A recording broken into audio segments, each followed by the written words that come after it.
Nag-enjoy ka ba ngayon? Oo naman. Ang dami na ng tao, no? Oo nga, ang dami-dami. Glasgow Barrio Fiesta. Anong pinagkakabalahan mo dito sa Glasgow? Ngayon, nagtatrabaho ako dito ngayon as a nurse for 20 years na. Ano yung pinaka-pressure being a nurse? Yung situation ng work, yung understaffing minsan. Oo. Pero okay naman kasi supportive naman so far yung mga tao dito sa Scotland.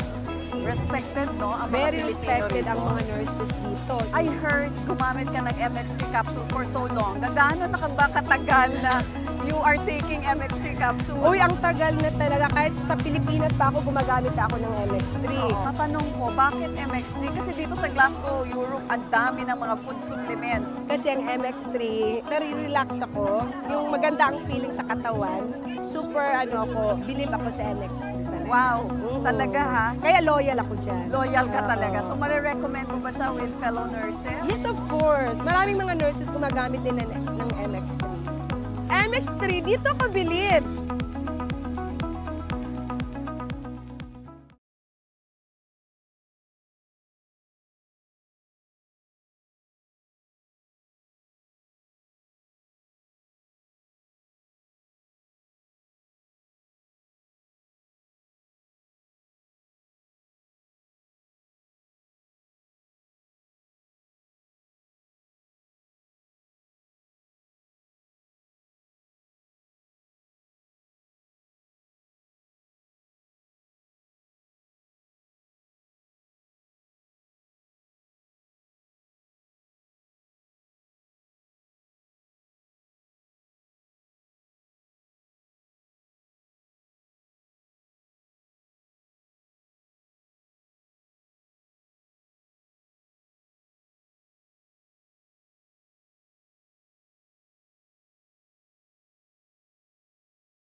Tayo'y makinig sa drama ni Jimbo at Sheena. Pag-usapan ang problema ng pamilya. Pwedeng magjowa, pwedeng mag-asawa. Malungkot, masaya, halika dito ka. Pagmamayan ka namin, sabihin mo sa amin. Kami na ang bahala, pag-usapan yan natin. Masusolusyonan natin problema mo. Kaya sabihin mo sa amin ang lahat, alam ang gawin mo. Same pero iba! We are number 106.7 Energy FM. Panggawang sabing radyo, sabihin mo! Hoy, at oras natin, 5:31. Nako, grabe na naman. Tapos na naman ang Lunes sa mga pangga natin, partner. Kaya nga, partner, bakit naman ganun, partner? Grabe. Dapat hindi natin tinatapos yung araw na to. Oo nga, no? Iba bitin na bitin pa rin, pero yung iba naman, uwi naman. Uy, bakit naman napakasaya naman natin today? Siyempre, alam mo naman, pag nakaraos tayo ng Lunes, bilis ng araw, no? Masaya Imagine ka mo. pag umuwi na. Yes, tsaka hindi lang yan, partner, bukod pa dyan, malapit na rin ang mga sumasahod ng Ajis bukas. Grabe naman yung mga sasahod na yan. Balita ko may manlilibre daw ng pansit kanto. May mga magbe-birthday kasi nga, di ba? Baka si Papa Jackson. Oo nga. Happy birthday, Papa Jackson. Happy birthday, ha. It's your birthday. Happy na birthday, pa. At belated happy birthday rin pala. Kay Mama Mary. Mama Mary. Yun yan sabihin ko. Umayos ka. Yun yan sabihin ko. Yun yan. Ayan na. At syempre sa mga nagbe-birthday naman, ngayong araw ng September 9. Yan. Happy birthday. Happy birthday sa mahal kong pamangkin, Uy. Roshan Jasper. Ayan. I Happy love you, birthday. baby boy. At sa lahat din ng mga nagbe-birthday po dyan na hindi pa nagme-message sa amin, okay Yan. lang. Happy birthday. Yung may mga nagbe-birthday dyan, hayaan nyo sila mag-birthday. Hayaan nyo. Huwag nyong ginugulo yung may mga birthday. May mga iba naman partner talaga ng mga nagbe-birthday na ayaw nila ipaalam. May gano'n, no? May dapat gano'n. naman talaga. Pero ikaw, kung ikaw tatanong ikaw partner, total yung mga nagbe-birthday kang kaibigan, pinapaalam ba sa'yo? Ha? Pinapaalam sa'yo. Hindi ko kailangan malaman. Hindi mo rin kailangan malaman kung kailan ang mga birthday natin. May mga ganun tao talaga na ayaw pa alam kasi alam mo mas mas exciting kasi kapag I-surprise. tama naman, 'di ba? Yun naman talaga ang goal natin na batiin sila na hindi nila in-expect na babatiin mo pala sila ng birthday niyo mismo. May mga kaibigan nga ako advance eh. Oo. Bumati na ngayon para raw hindi na siya babati sa birthday. Isa-save na lang sa Messenger. Oo. Diba? Pero- Ikaw pag birthday mo, pinapaalam mo ba? Hindi rin eh. Kasi di ba nga, may mga tropa tayo na sila pa excited. Oo. No? Kapag ikaw, di ba, birthday mo na, mas sila pa excited na, oy Correct. partner, Jimbo, lapit na birthday mo, anong plano mo? Ang Diba? tawag doon, alam mo? Ano? Mga nambu. Nambubur. Pero isa sa naman, nakaka-touch din naman sa... Oo, totoo. Nakaka-touch. Nakaka-touch talaga. Sa mga... Pag hindi nakakalimot, no? Yes. Alam mo, yung iba, mga kaibigan ko, advance nga di ba? March ang Father's birthday Day ko. yan. March. Ano pa lang, mga Feb pa lang, nagpapaalala na yan. Di ba? Ng Happy Father's Day. Hindi. Happy birthday ganyan. Ay, naku. Saludo Happy tayo sa mga Father's Day kaibigan. ka agad. Tsaka laking tipid din kasi. Oo. Nakakain ka ng libre. Hindi, pero alam mo kasi pag matanda ka na, di ba? Baligtad na Nung Ano bata na? ka, ikaw yung pinaghahandaan. Kapag matanda ka na, ikaw na yung naghahanda. Sa bagay. Kaya minsan ayaw mo na mag-birthday. Minsan ayaw mo na rin paalam talaga sa mga kaibigan mo, no? Tsaka tumatanda ka na, friend, no? Totoo. Well, sila. ano naman Pati din, maging thankful tayo sa mga... Yes, spell thankful. Tila lang, T. Tinapoy. Alam mo yung commercial na yun? Tinapoy.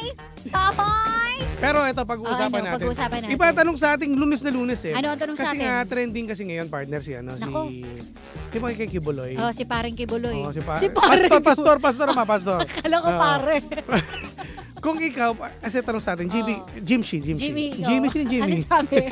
Sabi, kapag ikaw, sa atin, ikaw muna tatanungin ko, kasi sa atin dalawa eh, handa mo bang i-sacrifice yung 10 milyon, ba? Mahal mo sa buhay. Merong kumbaga, pinaghahanap na ng mga natin, ng kapulisan. Pero may patong 10 milyon. Handa mo bang isuplong yan o ano gagawin mo? Tatago ko siya. Tatago. Hindi ka, seryoso, tatago mo. Alam mo, mahirap magsalita. Ang hirap eh. Sige, sabihin natin kunwari, asawa ko, ganyan. Sige, pamilya na natin. ko, ganun. Yung pinakamalapit na lang, si Janong, halimbawa, yan. Pag si Jano, 10 milyon para lang isusuplong mo siya. O susurrender mo. alam mo, Kaya syempre, mong... titiisin ko talaga. Pero, Kapalit na 10 milyon? Ano gagawin mo? Hindi mo susuplong o... Salagang hirap, 10 milyon magpapakilala ka? Hindi sa magpapakilala. Ang hirap kasi syempre asawa ko yun eh. Sa bagay. Tapos magpapakulong ka ng sarili mo asawa. Pero ayun nga, kasi Para sa syempre, kakabuti kasi may mga may mga na ano siya eh, nagawa siyang mali eh. just in case, diba? halimbawa, ibang kaso naman. Yung mga nagawa nila ni Jan, ibang kaso. Oo. Pero ang patong 10 milyon. Siyempre, ikaw, bilang asawa, itatago mo siya hanggang sa lumitang mundo niyo. Hindi, wala akong magagawa. Ibibigay mo Sasama na lang ako, gagawa na lang ako ng masama. Tapos pagkatiyan yun yung 10 milyon. Ang hirap, alam mo, madaling sabihin kasi, di ba? Oo. Madaling sabihin na isusuko ko siya. Pero syempre, alam mo yun, nandun yung natatakot ka, di ba? Syempre, di na kayo magkakasama forever. Pero wala eh. Ang ano pa rin doon tayo sa tama. May nagawang mali yung asawa ko eh. Kasi sa atin, kadalasan pag 10 milyon, walang pamilya eh. Diba kadalasan? Hindi yung pera yung tinitignan ko eh. Yung hindi ko siya makakasama eh. Sa bagay, asawa mo eh. Oo, cannot be. Mahirap Walang yung, babe time. Tsaka mahirap hirap niya, no? Kung halimbawa ang parusa ay mga 30 taon ang pagkakakulong. Diba? Hindi ko kaya, friend. Naku, makapagtingin ko sa'yo, Sheena, tuyot na tuyot ka na. Oo. Alam mo baka, magnako na lang ako ng sardinas at magpakulong din ako, diba? Tapos magsama na lang kami sa kulungan. Sa 10 milyon kasi, may mga. Pero ako, sa 10 milyon, hindi tataginting ang mata ko dyan. Hindi ganun sapat, no? Na... Pero ang sa akin naman, kung ako papipiliin ko, i-surrender ko lang. Oo, depende kahit walang sa 10 milyon. Diba? Kasi, konsensya mo, friend. mahirap kasi yung lumitang mundo. Baka may mga ibang interesado dyan. May patong ulo niyan eh. Yes. Paano pag halimbawa, ito, pagkakitaan natin to, kunin natin to si yan, 10 milyon yan eh. Yes. Ikaw na lang mismo, alam mo kasama mo siya, di surrender mo lang. At saka alam safe mo, pa siya, magiging safe pa siya. Yes. At alam mo kasi may mali siyang nagawa. Oo, dapat So pagbayaran. kahit na wala yung 10 milyon, wala eh. May mali siya nagawa eh. Ang tanong nga lang dito, sa Pilipinas, nabibigay ba yan? 10 Alin? milyon. Naku, maniwala ka naman. Maniwala ka naman. Pang-akit lang yan, pero hindi bibigay. Pang-akit lang yan sa 1 million. Pero di ba, pag ganun nangyari, wala. Feeling ko, isama nyo na lang ako, makulong na lang kaming dalawa. Hindi kakayanin ng Hindi ko 10 million kaya. no? Ng konsensya no? Oo, Lalo pamilya mo. Totoo. Doon tayo, alam mo, konsensya ang magiging labanan nito sa huli-huli. Yun ang Kahit gaano kalaking amount yan, makakatulog ka ba sa gabi na alam mong tinatago mo yung isang kriminal? Kaya, kumbaga, Cannot sinuplong be. mo na nga, yung 10 million, makakatulog ka mo doon. Diba? Pero sa 10 million, daming pwedeng gawin doon, no? Recto, no? Sa 10 million, pwede kang bumili ng sports car, pwede kang bumili ng, Ito napaka-ano ng mo tao, babae. Tao, babae. Ang tayo yung bibili. Pero yun nga lang. Hindi ka naman makakatulog sa gabi. Kapalit naman yun, yung mahal mo sa buhay, wala. No? Di ba? Tapos hindi ka makakalabas ng bahay nun, friend. Kailangan sobrang yaman ka. Paano kaya ganun nangyari, no? Nakuha mo ng 10 million, no? Oo. Nasuplong mo. Patay ka naman. Kasi Patay ka, marami din. titiktikan ka. Oo, maraming sa'yo. Marami sa'yong aligid dyan. Ganon din. Kasi either Lalo mo pinalala pa. wala. Masisilaw talaga lahat sa'yo. Kumbaga mainit yung mata nila sa'yo. Sa bagay kasi nasa 10 million. Diba? Tapos alam ng galawan mo ng mga tao, mga paligid sa'yo. So wala ka pa rin magagawa. Di might as well gawin mo na yung tama. Sa bagay. So hindi malagay yung pera. Oo. Ang importante may surrender mo siya nang magiging safe siya. Yes. Wala siyang magiging problema Wala sa buhay. yun sa pera. Ewan ko ba't may mga taong mukha talagang pera eh. Ganun talaga. Salagang 10 million, no? Nagpakilala ka, no? Sa 10 milyon. Hindi, sa bagay, maraming ang pamilya nasisira dahil sa pera eh. Dapat daw hindi 10 million, 20. 20. Ang dami niyan. If the price is right. Oo nga. Naku, cannot be. Ako hindi, isuko na nating lahat, ganon. Sumuko ka na, sasama na lang ako. Mahirap din kasing dahil sa pera, sasabihin ng kamag-anak mo. Diba? Tsaka kriminal yan eh. Wala tayong magagawa kahit mahal na mahal mo siya. Kriminal siya. Walang eh. makakatakas sa batas. Yan, correct. At makatakas ka man dito sa lupa, sa langit, hindi ka pa rin makakatakas. Wala kang kawala, no? Naku, parang yung tenant namin na hindi nagbayad. Mga ganyan din, no, partner, no? Pero ako, sa mga ganyang bagay, ibang senaryo kasi sa'yo, partner, no? Yung mga ganyan, nagtago na yan eh. Oo, nakakalungkot lang isipin. So, well, yan eh, ayaw mong ikaw, kalmado ka lang. Lilit mo dun yan eh. Kasi yung dala-dala niya yung yung konsensya, mga konsensya, no? Kung nakikinig ka man ngayon. May announcement po si Sheena. Pero hindi kita papangalanan. Itago mo lang sa pangalang border. Tenant. Yan. Sa mahal naming tenant Ayan. na tumakbo at hindi nagbayad ng kuryente. Nako po. Ayan, no? Sana mo konsensya ka naman. Yan, no? Diba? Tingnan mo. Alam mo, hindi gagamit po si Sheena ng 10 milyon, 5,000, napabuya. Konsensya ang mga... Konsensya na lang. Konsensya. Bala ka, kung hindi ka magbabayad, ikaw naman magdadala niyan. Konsensya mo na At yan. napakalit ng mundo, makikita kayo. Iba nga nahuli, kung saan nagpupunta. Diba? Nakakaloka lang kasi ito, friend, talagang binlak na ako, lahat-lahat. Na ang ayos naman ng pakikipag-usap. Nakakalungkot lang isipin ba't may mga ganong klase ng tao, no? Wala konsensya na lang yan. Oo, maayos mong kinausap na sana po Pero walang magbayad history kayo. to, no? Walang history yung... Wala, okay naman yung transactionist Ano pa lang siya namin. ngayon? Pasimula pa lang siya maging masama. Pero grabe, bigla kasi na lang tong bigla na lang wala na, umalis na. Sabi, umalis na po kami. Ganun lang. Ganun Na kasi. wala na pala kayo. Tapos Tapos ilang buwan pa lang hindi nagbayad. May iniwan na bayarin ng kuryente. Oo. Walang pinagkaiba rin pala sa mga ganyan. Nakakalungkot. Sinabing bayad na, nasettle na daw lahat, yung pala hindi. Ay, pagkita ko talaga ng Meralco, boom! Laki, no? Sabi ko, hello po, maaari po ba magbayad kayo? For the block. Bilang paalala na rin sa mga, nagpaparent ng kanilang tahanan, di ba? Yung mga paapahan. Alam mo, partner, kaya Yan ang kaso eh. hindi mo masisi yung iba kung bakit nagiging sobrang higpit. Kasalanan nitong mga gumagawa ng ganito. Ng mga loko-lokong ganyan. Diba? Kasi pinagkatiwalaan mo eh. Yes, pero dapat maging alerto rin yung mga tulad ninyo, yung mga nagpapaupa. Oo. Kasi hindi ko akalain may ganun palang mga tao. ang mahirap kasi lalo na't malayo kasi yung paupahan nyo, Yes. yung bahay nyo. Nagtiwala kasi kami. Hindi na sa tiwala eh kasi mas mabuti yung kasi sa linggo, twice a week mo pinupuntahan, kinakamusta. Oo. Tsaka dapat alam mo rin kung magkano yung kuryente nila, nasusubaybayan Namamonitor mo. Namamonitor. Ganun Kumbaga dapat. parang ang dating negligent sa part namin eh. Karamihan kasi sa mga nangungupahan, may, di ba yung mga umaalis bigla, iniiwan na lang yung gamit bilang kabayaran. sa kanilang... Nag-iwan nga ng kama. Oo, yun. Magkano lagay kumpara doon sa kuryente naman. Yung kama naman, lugi friend, naman, no? lundoy naman yung gitna. Hindi rin namin Oo, pakinabangan. Kadalasan sa mga nangungupa, ganyan po Oo. yung nangungupahan, iniiwan nila yung mga bills nila na gitong kalaki. Tsaka, naku, pag nakita mo talaga yung bahay, di ba hindi namin natirahan yun? Ngayon mukhang binagyo. Oh, yun na.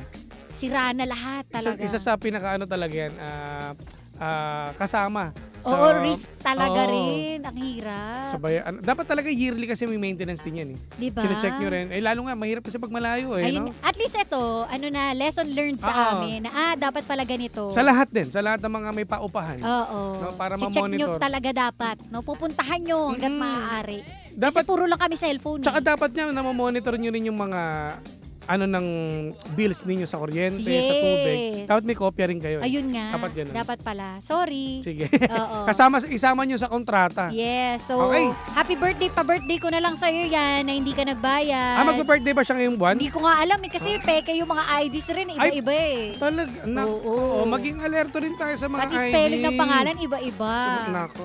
Ayan. Congrats sa'yo kung nasaan ka man. Alam mo, may kapalit. Sana makatulog ka ng mahimbing. Alam mo, may kapalit yan bilang, di ba, napakabuti mong tao. Hindi ako mabuti. Masamang tao pala. Masamang tao. Makukonsensya yan, ha? Oo, Sige. wala eh. Sabi ni Daddy, pag-pray na lang daw. Okay po. Pinagsabi dito, isuko mo, Oh. tapos dadalawin yung lalang kasi sayang din yung 10 million. Pwede pala, pwede yan. Ate Jasmine, pwede yan, ha? So, Maganda yan, Ate Jas. Maganda yung lupit niya, Ate Jas, ha? Sige. Ayan, dahil dyan, hello kina June Andres. Oy, ano daw, Sheena, ipa-kuryente load mo daw. Pwede sana yun Kaso ang eh. hirap nung ganun eh. Kaso, yung area namin, hindi raw sakop na ng kasi nga kuryente medyo, load. Malayo kasi siya eh. May mga areas kasi talaga na pwede na to, pero yung iba hindi pa. Oo. Pero inaayos na namin ngayon, yung mag-a-alert sa'yo kung magkano monthly. Dapat monitor, no? Ganon. Ganon na lang. Hindi, actually, kausap ko yung Meralco. Ano na lang? O, di ba? I-update niya ako. Hindi, kapatid mo. Nandun sa Meralco, di ba? Kapatid mo. Taga doon. Taga doon. Hello. Baka naman. O siya. Oy, maraming salamat sa inyo pagtutok at salamat din kay pala yung mga nanonood sa atin from Cebu. Ayan, Hello si po. Winilfreda Sarmiento. Hello po. Ayan, at dahil dyan, it's time to say goodbye. Naku, panibagong drama na naman ang hindi natin nasolusyonan, pero ating napag-usapan. Kaya masasabi ng Jim si Jan ay, anong drama mo? Tutok lang dahil susunod na The Monarch of Philippine Radio. Walang iba kundi si Kuya Chico! Kaya wala maglilipat, mga pangga. Bawal Hi daw kay mag, Jmar. Sheena, bawal daw talagang pag may mga business, bawal daw maging mabait. Dapat maging pantay-pantay lang. Kasi di ba pag mabait ka, maano yung kalooban mo makukuha eh. Ayoko na magnegosyo. Minsan talaga kapag may negosyo ka, maging masungit, tama yun. Sorry na, Jim! Bait mo kasi, sarap mo sampalin. Sorry. Sige. Tutok lang mga pangga, kami exit na. Tama na ha. Ito na ba talaga? Exit Eto na tayo. na Maraming talaga. salamat. Ay, i-follow nyo naman kami sa aming official Facebook page. Sa akin po, DJ Jimbo. At sa akin ay Sheena1067. Happy birthday, Roshan. Love you. Happy birthday po sa lahat ng mga nagbe-birthday ngayong araw. Yes. Ingat. Tutok lang dito sa programang Anong drama mo? Oy, Sheena, ano daw tayo? Sabi ni Jmar Arante. Punta daw tayo sa Banana Tree sa Marikina. Talaga? O sige, pupunta kami Ano ba yung kailan? Banana Tree? Ano ba to? Resto ba to? O tambayan to? Oo. Mukhang tambayan to Pag yan pinuntahan ko, Magkano na Jmar. ngayon? Magkano? Ano ba yan? Banana Trees Baka tambayan siguro Hello to sa po Marikina. sa mga saging. Sige. Salamat. Siya. Tutok lang pangga dito sa number 106.7 Energy FM. Pangga, wag mo sabihin radyo. Sabihin Sabihin mo! mo!